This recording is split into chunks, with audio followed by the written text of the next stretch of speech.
Good news mga kabayan, Secretary Gibo Teodoro Jr. kinumpirma na ang mga Abukuma class destroyer na ililipat ng Japan sa Pilipinas ay free o libre. Dagdag pa ng kalihim ng depensa ng bansa, bibili ang Pilipinas ng mga gamit pang depensa sa Japan tulad ng mga tangke, missile system at maging eroplanong pandigma. Yung transfer initially, yung transfer ay bigay, no? Pero ngayon pwede rin tayo bumili ng defense equipment kasi hindi na sila constrained na mag-transfer. Barko ng China inatake ng Iran military. Akala ng China dahil dala nila ang langis mula sa Iran ay ligtas na sila. Dahil sa pag-atake nagkaroon ng sunog sa barko. China, double trouble. Dalawang Chinese defense minister hinatulan ng parusang kamatayan. Ang mga dating general na ito ay siyang responsable sa paglagay ng tubig na dapat sana ay mga rocket fuel sa mga missile silo ng China. Resulta ng US blockade ramdam na ng Iran. Iran, nagtatapon na ng langis sa karagatang malapit sa Khark Island. Wala nang mapapaglagyan ang Iran ng kanilang langis dahil sa ginagawang pagharang ng mga barko ng Amerika. Iran military, maging ang China ay hindi nila pinalagpas. Barko ng China inatake sa Strait of Hormuz. Ang barkong may pangalang JV Innovation, isang Chinese-owned oil product tanker na may Chinese crew, ang inatake malapit sa Strait of Hormuz. Partikular sa may bukana malapit sa Fujairah, United Arab Emirates. Dahil sa pag-atake nagkaroon ng sunog sa deck ng nasabing barko. Wala namang naiulat na nasawi sa mga Chinese crew member. Ito ay kinumpirma ng Chinese Foreign Ministry noong 8 ng Mayo taong kasalukuyan. Ang nasabing pag-atake, ipinahayag ng China ang pangamba at tinawag nitong nakababahala ang nasabing insidente. Ito ang unang pagkakataon na inatake ng Iran military ang isang Chinese-linked oil tanker mula nang magsimula ang digmaan ng Iran at Amerika. Based on current information, the attacked vessel is registered in the Marshall Islands and has Chinese crew members on board. No crew casualties have been reported so far. The Strait of Hormuz is a strait used for international navigation. China expresses deep concern for the large number of vessels and crew members affected by the conflict and trapped in the strait. China believes that restoring unimpeded passage through the strait as soon as possible and safeguarding the safety of civilian vessels and crew members is in the common interest of regional countries and the international community. China calls on all parties to take concrete measures to prevent the situation in the strait from deteriorating.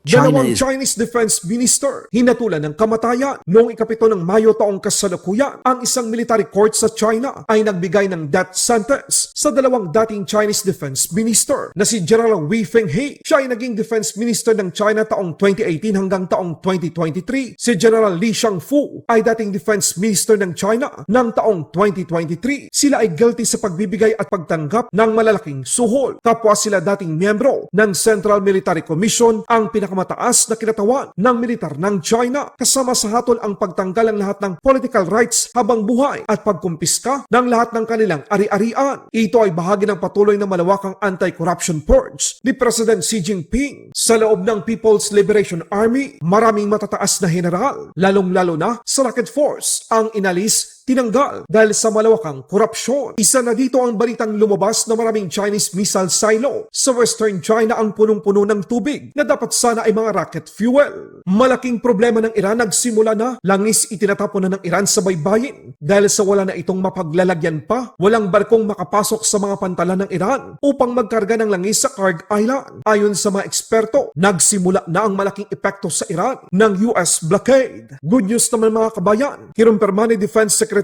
Gibo Teodoro Jr. na ang mga Abukuma class destroyer na ililipat ng Japan sa Pilipinas ay hindi binili. Ito ay bigay o libre ng Japan. Dagdag pa ng kalihim, meron tayong mga gustong bilhin na kagamitang pangdepensa sa Japan. Halimbawa, tulad ng kanilang mga tangke, missile system at maging mga fighter jets. Ito ay mas mapapadali dahil binago ng Japan ang kanilang mga patakaran pagdating sa pag-export ng mga lethal weapon.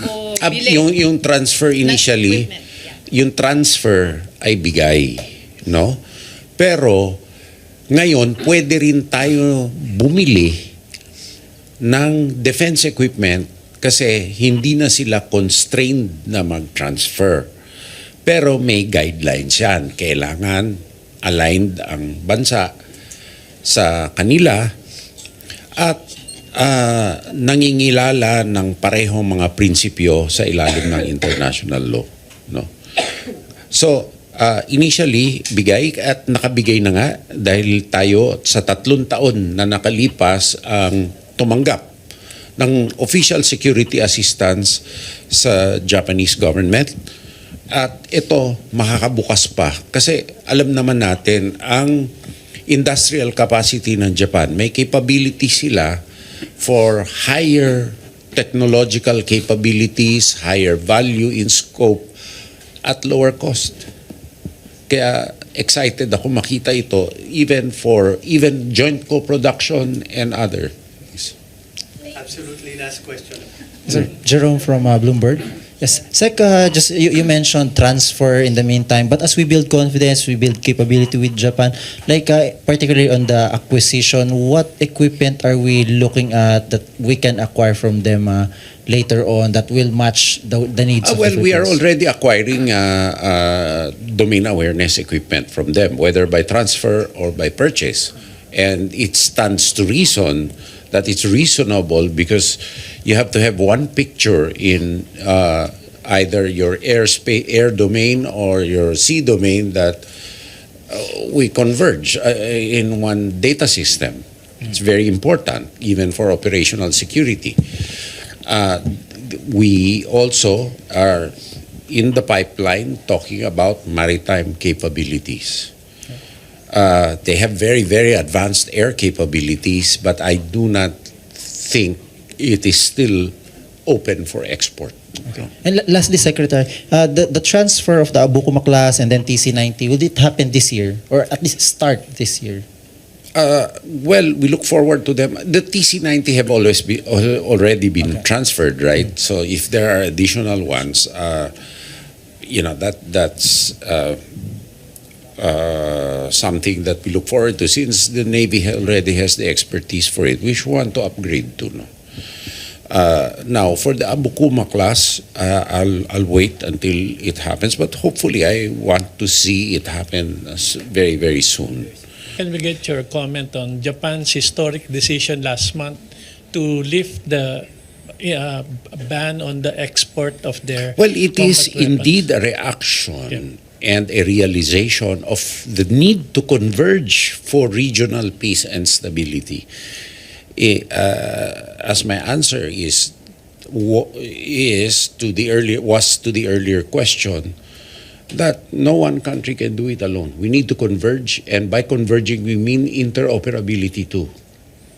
And the ability of a country such as the Philippines to access higher technology in affordable terms. Laban Pinas.